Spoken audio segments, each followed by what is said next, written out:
오늘 함께 보실 하나님 말씀은 빌립보서 3장 17절에서 21절까지 말씀입니다.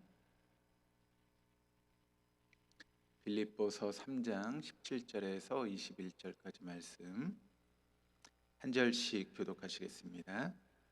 형제들아, 너희는 함께 나를 본받으라. 그리고 너희가 우리를 본받은 것처럼 그와 같이 행하는 자들을 눈여겨보라.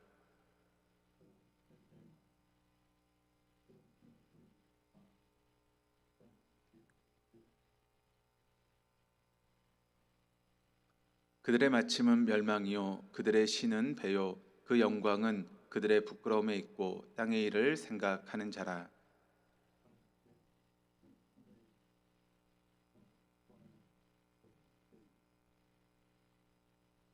같이 읽겠습니다. 그는 만물을 자기에게 복종하게 하실 수 있는 자의 역사로 우리의 낮은 몸을 자기 영광의 몸의 형체와 같이 변하게 하시리라. 아멘. 오늘 본문 말씀은 우리가 기다려야 될 분이 있다라고 하는 것을 우리에게 증거하고 있는 그런 말씀입니다. 이 빌립보라고 하는 그런 도시는 로마 제국과 아주 밀접한 관련이 있는 그런 도시였습니다. 어떤 그런 이야기를 역사를 보게 되면 그 로마의 시민권을 얻기 위해서는 로마의 군인으로서 오랜 시간 동안 그렇게 복무를 하게 되면 이제 제대할 때 로마의 시민권이 주어졌다고 합니다. 그래서 이제 로마에서 그렇게 시민권을 가지고 있는 그 사람들을 이제 빌립보라고 하는 그런 도시에 이렇게 정착하게 만들었고, 그래서 이 로마의 시민권을 가지고 있는 빌립보 사람들은 로마와 굉장히 관련된 그런 사람들이었다라고 하는 것을 보게 되죠. 그러니까 그 로마의 시민권을 통해서 주어진 여러 가지 혜택들이 있었다는 것입니다. 그러니까 신분적으로 또 경제적으로 또 정치적으로 여러 가지 혜택을 받고 이제 로마의 빌립보 지역에 살고 있는 그런 사람들은 어떻게 보면 그들에게 있어서 로마의 황제는 절대적인 그런 존재로서 위치를 차지하고 있었던 것이 바로 로마의 황제였죠. 그러니까 그들이 누리고 있는 정치적 또 경제적 사회적인 그런 여러 가지 혜택들을 바로 로마의 황제가 자신들에게 주어졌다라고 하는 그런 생각 때문에 이 사람들은 로마의 황제에 대한 그런 절대적인 신임을 보이고 있는 그런 사람들이었습니다. 그렇기 때문에 그들은 로마가 가져다 주는 그런 평화와 물질적인 풍요에 빠져서 먹고 마시는 데 정신이 팔려 있었던 그런 사람들이었고, 또 그들에게 있어서 이 로마의 시민권이라고 하는 것은 엄청난 자랑거리였죠. 그러니까 다른 사람이 가지지 못한 시민권을 우리가 가지고 있다라고 하는 그런 자부심을 가지고 살아가고 있었던 사람들이 바로 빌립보 사람들이었습니다. 그런 특권을 부여했던 로마의 황제가 아마 빌립보라고 하는 도시를 방문하면 좋겠다라고 하는 그런 마음이 아마 이 빌립보 사람들에게 있었을 것입니다. 그런데 이 빌립보에서 말씀을 증거하고 있는 사도 바울은 그렇게 로마의 시민권을 가지고 또 로마가 준 여러 가지 혜택 가운데 삶을 살아가고 있는 그런 도시 속에서 사도 바울은 믿는 성도들에게 지금 어떤 이야기를 하고 있는가 하면, 우리가 누구의 백성인지, 그리고 우리에게 진정한 구원자는 누구인지에 대해서 증거하고 있는 것이 사도 바울의 오늘 말씀의 이야기입니다. 그러니까 우리가 지금 빌립보라고 하는 도시에 산다 할지라도 우리의 시민권은 지금 이 땅에 있는 것이 아니라 하늘에 있고, 또 아무리 로마의 황제가 우리에게 많은 혜택을 주는 그런 도시인 빌립보에 산다 할지라도 진정한 우리의 구원자는 로마의 황제가 아니라 바로 하나님이시다라고 하는 것을 사도 바울은 이야기를 통해서 지금 우리에게 증거하며 이야기를 하고 있는 것입니다. 그래서 오늘 본문 20절 말씀을 보시면 이렇게 증거하고 있는데, 우리 다시 한번 같이 한번 읽어보도록 하시겠습니다. 그러나 우리의 시민권은 하늘에 있는지라 거기로부터 구원하는 자 곧 주 예수 그리스도를 기다리니. 사도 바울은 이 말씀을 통해서 우리의 시민권이 어디에 있다라고 이야기를 하고 있습니까? 로마 제국에 우리의 시민권이 있는 것이 아니라 우리 모든 성도들에게 시민권은 하늘에 있는 것이다라고 그렇게 이야기를 하고 있습니다. 그러니까 사도 바울이 이 말을 그 당시 배경이라든가 그 당시 상황으로 우리가 생각해 보면 이런 이야기가 될 수 있는 것이죠. 빌립보라고 하는 도시가 사실 그 로마 제국, 그 이탈리아 반도하고는 좀 거리상으로 좀 떨어져 있는 그런 도시이긴 합니다. 그런데 그렇게 로마 제국에 있는 이탈리아 반도로부터 멀리 떨어져 있는 이 빌립보라고 하는 그 도시에 살아가는 빌립보 사람들이 우리가 로마에 속해 있다라고 하는 것이 그들에게 자랑거리였고, 로마의 시민권을 가지고 있는 것이 자랑거리다라고 생각하고 있는 것처럼, 사실 우리가 지금 여러분 이 땅에 발을 디디고 살고 있지만, 우리의 시민권은 어디에 있는가 하면 우리가 두 발을 딛고 서 있는 이 땅에 있는 것이 아니라 하늘에 있다라고 하는 것을 이야기하고 있는 것입니다. 그러니까 빌립보 사람들이, 그러니까 이 로마 제국 이탈리아 반도와는 멀리 떨어져 있는 그런 지역에 지금 빌립보라고 하는 지역에 살고 있지만, 그럼에도 불구하고 그들이 언제나 로마 제국을 바라보고 또 그 이탈리아 반도를 바라보면서, 나의 시민권은 지금 내가 빌립보에 살고 있지만 로마 제국에 있다, 그러니까 나는 언제나 로마 제국에 속한 사람이다라고 하는 그런 자부심을 가지고 살아가고 있는 것처럼, 우리가 지금 두 발을 딛고 이 땅의 삶을 살고 있지만 우리가 속해 있는 것은 이 땅이 아니라 하늘에 속해 있다라고 하는 것을 언제나 잊지 않고 살아가야 된다라고 하는 그런 이야기를 지금 하고 있는 것입니다. 또 이 빌립보에 사는 사람들이 어떻게 보면 지금 로마의 제국과는 멀리 떨어져 있지만, 그들을 지금 얽매고 있는 모든 제도는 바로 로마의 법이었습니다. 그러니까 이 로마 제국으로부터 멀리 떨어져 있는 빌립보라고 하는 그런 지역에 살고 있지만, 그들이 이제 적용되고 있는 모든 법은 바로 로마의 법을 적용받고 살아가면서, 그 로마의 법이 자신을 이렇게 여러 가지 면에서 보호하고 또 자신을 이끌고 있다라고 하는 것이 그들에게는 엄청난 그런 자랑거리였다는 것이죠. 그래서 언제나 로마 제국의 그런 법을 언제나 우선시하고 그 법에 따라 삶을 살아갔던 사람들이 바로 빌립보 사람들이었던 것처럼, 우리를 지금 얽매고 있는 그런 법은 이 땅에 있는 법이 아니라는 것입니다. 우리가 적용해야 되는 법은 이 땅의 법이 아니라 하늘나라 하나님의 그런 법을 적용받고 살아가는 사람들이 바로 우리 믿는 성도들의 모습이다라고 하는 것을 우리에게 이야기를 하고 있습니다. 그렇습니다. 지금 우리가 지금 이 땅에서 대한민국이라고 하는 나라에 살고 있지만, 우리가 믿는 성도로서 여러분, 우리의 법은 어디에 적용돼야 됩니까? 바로 하나님의 법에 적용되며 삶을 살아갈 수 있는 그런 모습들이 우리 안에 있어야 된다라고 하는 것을 사도 바울은 이야기를 하고 있습니다. 그래서 여기 이제 시민권이라고 하는 이 시민이라고 하는 단어가 이제 어떤 뜻을 가지고 있는가 하면, 국가 혹은 정부라고 하는 단어로 바꿔도 의미가 이제 똑같은 그런 단어입니다. 그래서 20절 상반절의 말씀을 이제 원래 원어의 의미로서 우리가 보게 되면 이렇게 번역을 할 수 있습니다. 그러나 우리의 국가는 하늘에 있는지라. 그러나 우리의 정부는 하늘에 있는지라. 그러니까 우리가 정말 속해 있는 국가와 정부는 어디에 있는가 하면 이 땅 대한민국에 있는 것이 아니라 하늘에 있다라고 하는 것을 사도 바울은 이 이야기를 통해서 우리에게 말씀하고 있는 것이죠. 그러므로 여러분, 우리는 여러분, 우리가 그렇지 않습니까? 우리가 대한민국의 사람이지만 때로는 외국에 나가서 이제 일을 하고 또 살기도 하죠. 그러면 그 외국에 살고 있을 때 우리나라를 대표해서 나라에서 누구를 파송하죠? 뭐 대사라든가 그런 외교관들을 파송하는 것처럼, 그 사람들을 기다리는 것이 이제 외국에 있는 우리 백성들의 그런 모습인 것처럼, 하늘에 있는 그런 국가, 하늘에 있는 정부로부터 오시는 분을 우리가 기다려야 되는데, 그분이 누구신가 하면 바로 우리를 구원하시는 우리 주 예수 그리스도시다라고 하는 것을 사도 바울은 지금 이야기하고 있는 것입니다. 그런 의미에서 여러분, 오늘 말씀을 통해서 우리가 한 가지 알아야 될 것이 있습니다. 그것은 무엇인가 하면, 우리 그리스도인들은 그것도 중요하고 또 그날도 중요하고 그분도 중요하다라고 하는 것을 우리는 알아야 됩니다.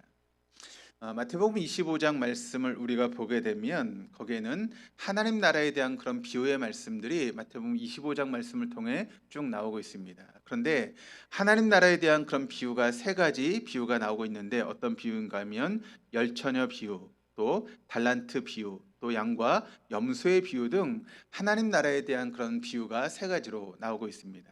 그런데 양과 염소의 비유를 우리가 보게 되면, 그 양과 염소의 비유는 그곳을 강조하면서 우리에게 말씀하고 있는 그런 비유입니다. 인자이신 주님이 모든 민족을 불러놓고 이제 목자이신 그 주님께서 마지막 때 이제 나누게 된다는 것입니다. 뭘로 나누는가 하면 양과 염소로 가르는 그런 시간들이 우리에게 있게 된다는 것이죠. 그래서 그 양과 염소를 구분해서 양은 오른쪽으로 염소는 왼쪽에 세우게 되는데, 그 의미가 어떤 의미인가 하면 그것은 바로 심판을 의미하는 그런 말씀입니다. 그런데 그 심판의 장소가 어디인가, 그 비유를 통해서 보게 되면 그의 영광스러운 보좌가 바로 그 심판의 장소가 된다라고 하는 것을 우리에게 비유로 말씀하고 있습니다. 그리고 창세로부터 너희를 위해서 예비된 나라를 상속받게 될 것이다라고 하는 그런 이야기를 하고 있는데, 그러니까 여러분, 그곳에서 내가 어느 편에 서게 되는가라고 하는 것이 얼마나 중요한지를 우리에게 말씀하고 있는 것이죠. 왜냐하면 내가 지금 어느 편에 서게 되느냐에 따라서 우리의 영혼이 달려 있는 그런 문제이기 때문에 그렇습니다. 양의 자리에 서게 되느냐 아니면 염소의 자리에 서게 되느냐, 우리가 서 있는 그 자리를 통해서 우린 영원한 천국에 들어갈 것이고 영원한 지옥불에 떨어지는 그런 모습이 우리에게 주어지기 때문에, 그날 그 마지막 그 순간에 우리가 서 있는 장소가 어디 있냐라고 하는 것은 굉장히 우리에게 중요한 의미를 담고 있는 것이죠. 그러므로 우리가 양이 서 있는 자리에 서 있어야 되는데 그렇지 못하고 염소가 있는 자리에 서 있게 된다면 우리에게 다가오는 것은 영원한 지옥밖에 없게 되는 것입니다. 그래서 이 양과 염소의 비유를 통해서 그것을 지금 강조하면서 우리에게 하나님 나라에 대해서 이야기를 하고 있는 것입니다. 또 달란트의 비유를 통해서 그날을 강조하고 있습니다. 이 달란트의 비유는 우리가 너무나 잘 알고 있는 그런 비유죠. 주인이 먼 외국을 떠나면서 종들에게 달란트를 나눠주지 않습니까? 한 종에게는 5달란트, 또 한 종에게는 2달란트, 또 한 종에게는 1달란트를 맡겨주고 이 주인이 외국을 떠나게 됩니다. 그런데 그 달란트를 받았던 종들이 주인이 그 돌아오는 그 시간까지 각자 그 달란트를 가지고 자기 나름대로 삶을 살아가지 않습니까?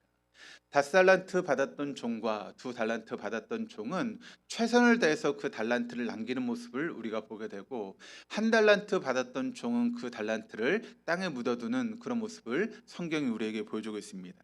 그런데 여러분, 그 달란트에 비유해서 정말 중요한 것은 무엇인가 하면 그 종들이 얼마만큼의 달란트를 받았고 또 어떤 재능을 가지고 있느냐라고 하는 것도 중요한 부분이지만, 그 달란트의 비유를 통해서 우리가 한 가지 알아야 되는 것은 반드시 주인이 돌아와서 결산할 날이 있다라고 하는 것을 우리가 놓치지 말아야 한다는 것이죠. 그러니까 이 달란트의 비유에서 중요한 것은 바로 그날을 강조하기 위해서 지금 우리에게 말씀하고 있다는 것입니다.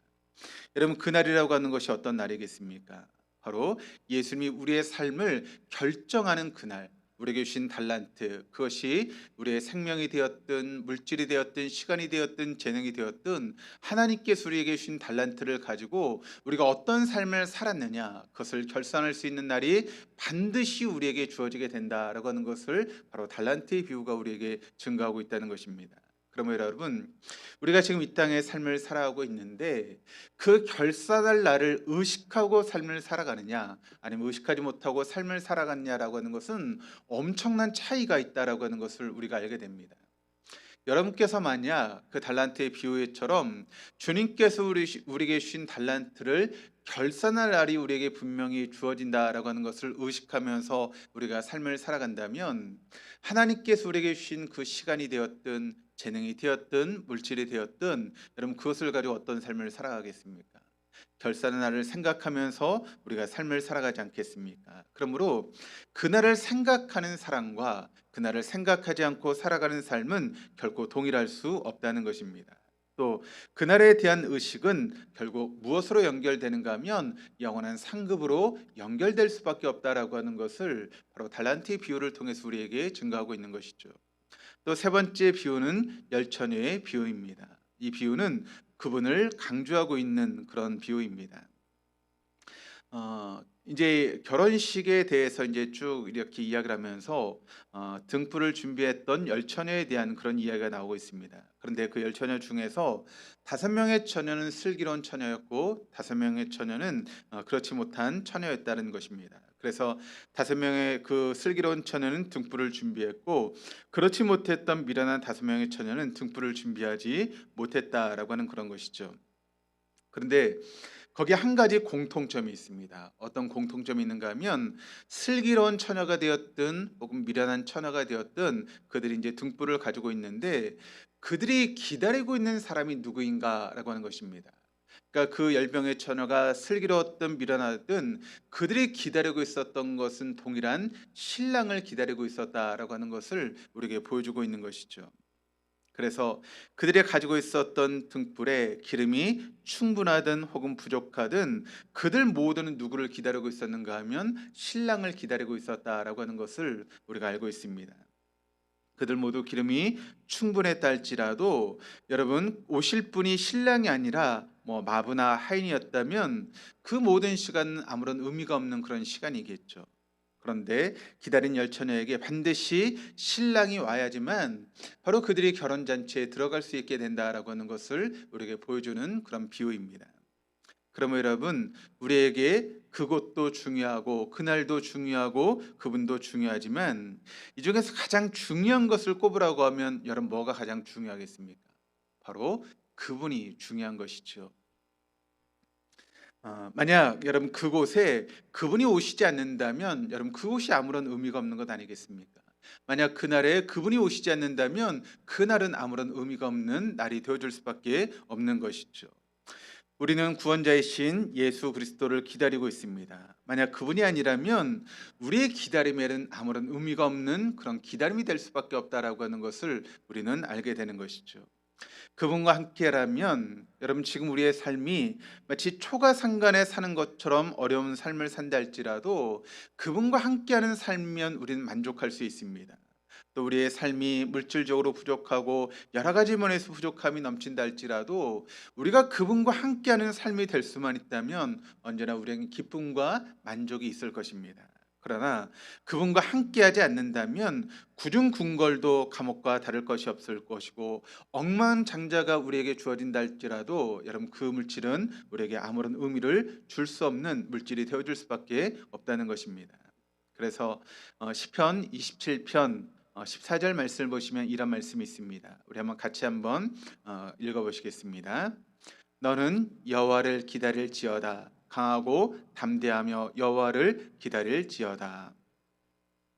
자, 하나님을 기다린다, 여호와를 기다린다라고 하는 것이 그러니까 어떤 의미에서 우리가 이 말씀을 딱 받을 때 어떤 느낌으로 보게 되는가 하면 굉장히 소극적인 의미로서 우리가 이 말씀을 좀 받아들일 수 있습니다. 그러니까 우리는 그냥 있는 자리에서 오실 예수님을 기다린다. 그러니까 우리는 그냥 가만히 있으면 된다라고 하는 그런 의미로서 이 말씀이 좀 우리에게 와닿을 수 있습니다.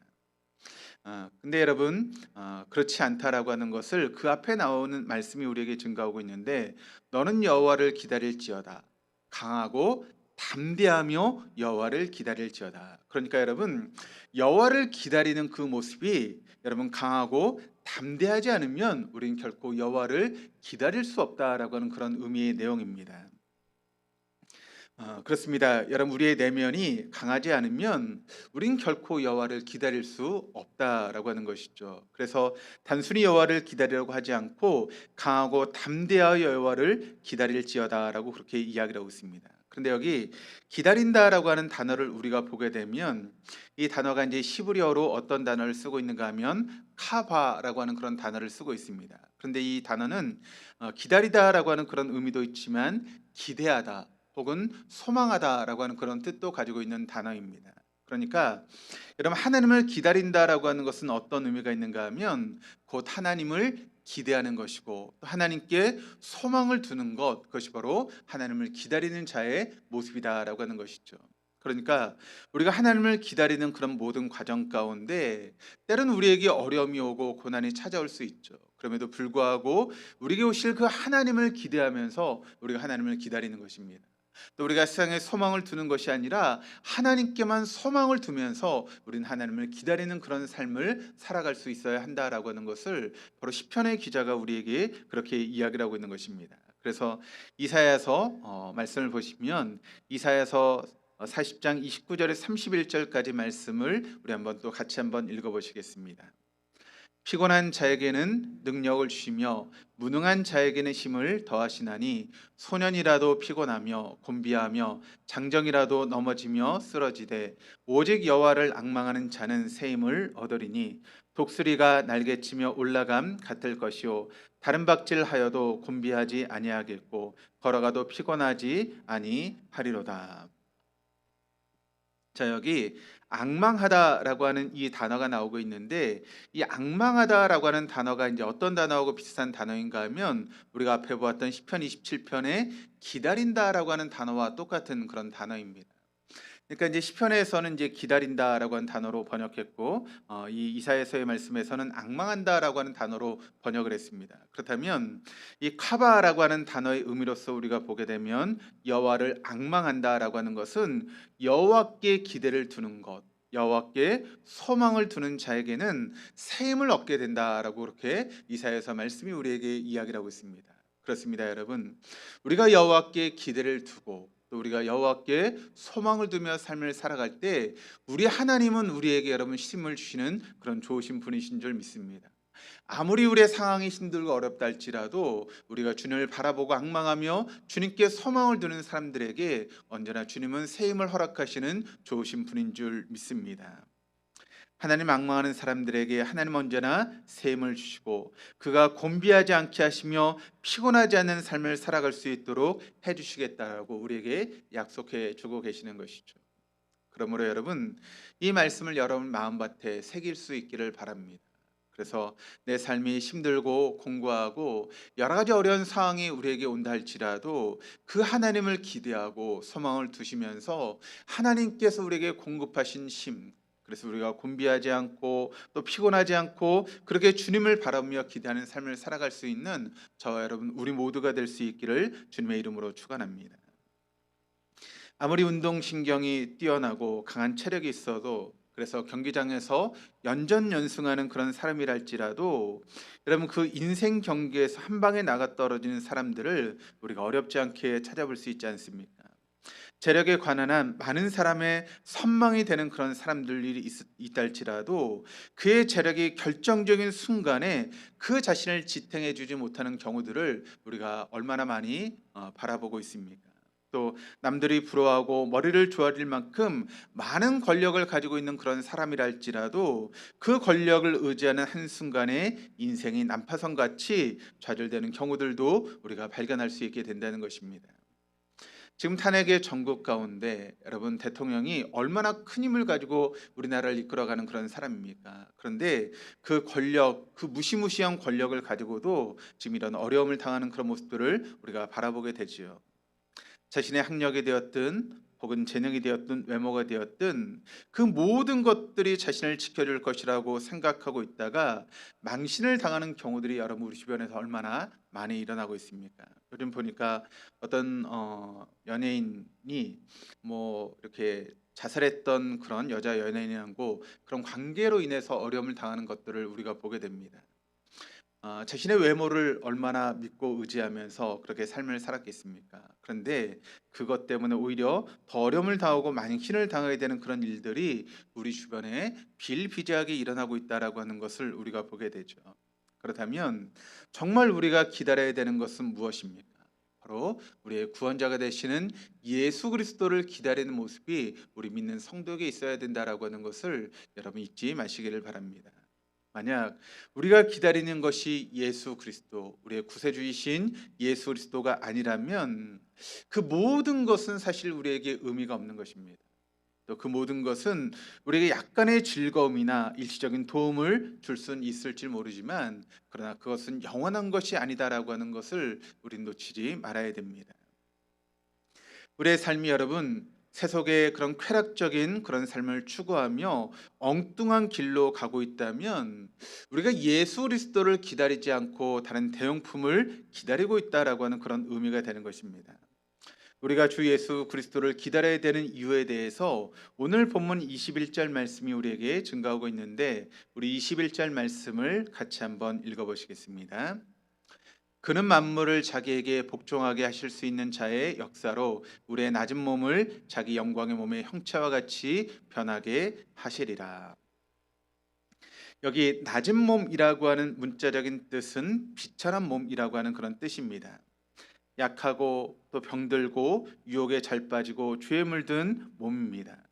마음은 원하지만 행함이 없는 그런 몸을 의미하는 것이고, 그래서 죽을 수밖에 없고 썩을 수밖에 없는 그런 몸을 바로 낮은 몸이라고 그렇게 사도 바울은 표현하고 있습니다. 그런데 이런 몸을 가진 우리가 그리스도 예수께서 오시면 영광의 몸으로 변화될 수 있다라고 그렇게 우리에게 증거하고 있는 것이죠. 왜냐하면 우리가 믿는 예수님이 여러분 그럴 능력이 얼마든지 있는 그런 분이시기 때문에 그렇죠. 그래서 우리 주님께서 여러분 우리의 모든 죄를 지시고 십자가에 죽으신 후에 사흘 만에 다시 살아나심으로 부활의 그런 몸이 되셨고 영광의 몸이 되신 것입니다. 그렇기 때문에 주님께서 이미 그 길을 걸으셨기 때문에 우리의 삶 가운데도 그렇게 우리가 영광스러운 몸으로 변화할 수 있는 그런 능력이 우리 주님께 있다라고 하는 것을 우리가 알게 됩니다. 우리의 낮은 몸이 변화되기를 간절히 표현한 노래 중에 하나가 이탈리아 작곡가였던 그런 토스티의 기도라고 하는 그런 찬양이 있습니다. 그 찬양의 모습을 보시면 한번 그 찬양의 노래를 한번, 여기서는 안 되네요.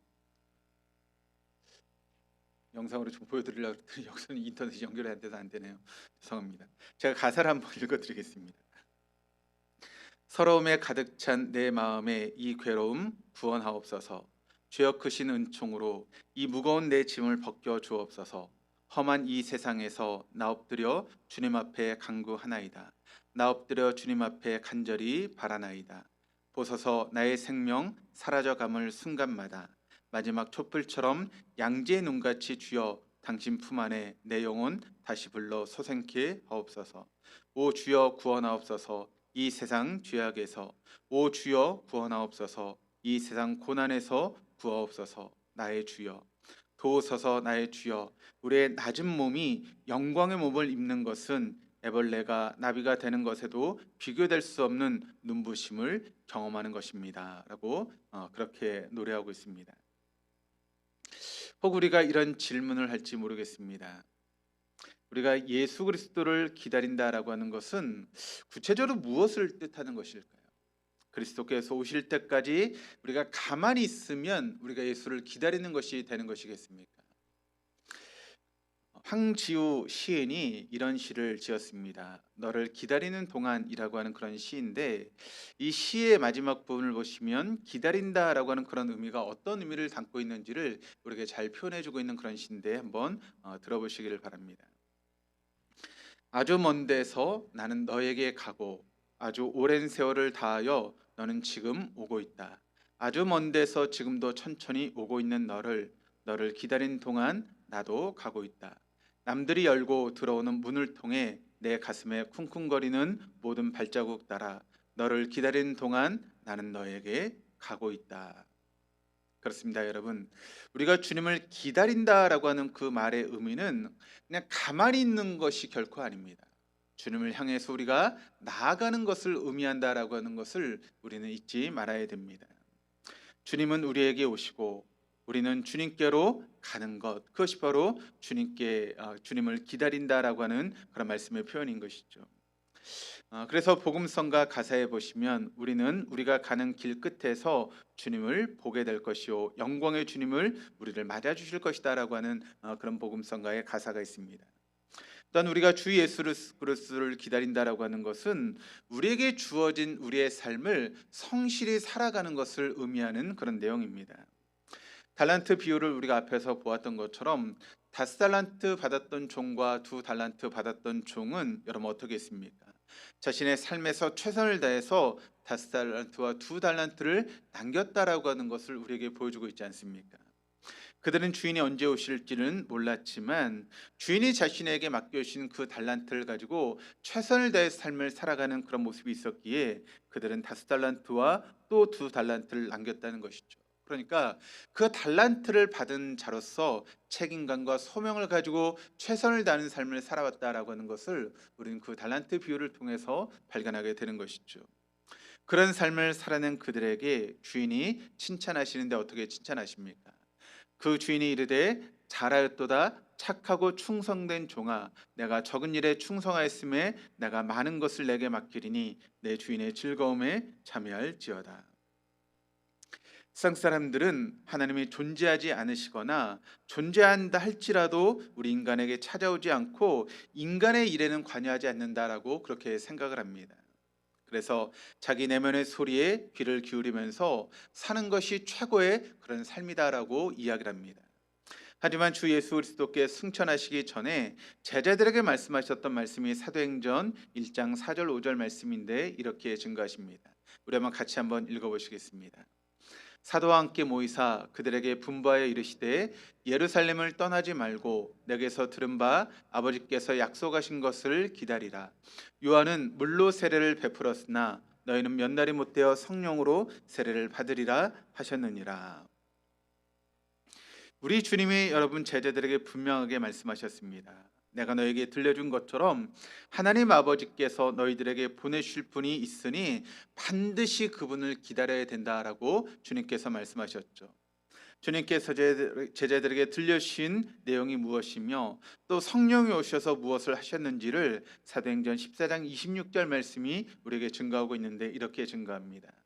보혜사 곧 아버지께서 내 이름으로 보내실 성령 그가 너에게 모든 것을 가르치고 내가 너에게 말한 모든 것을 생각나게 하시리라.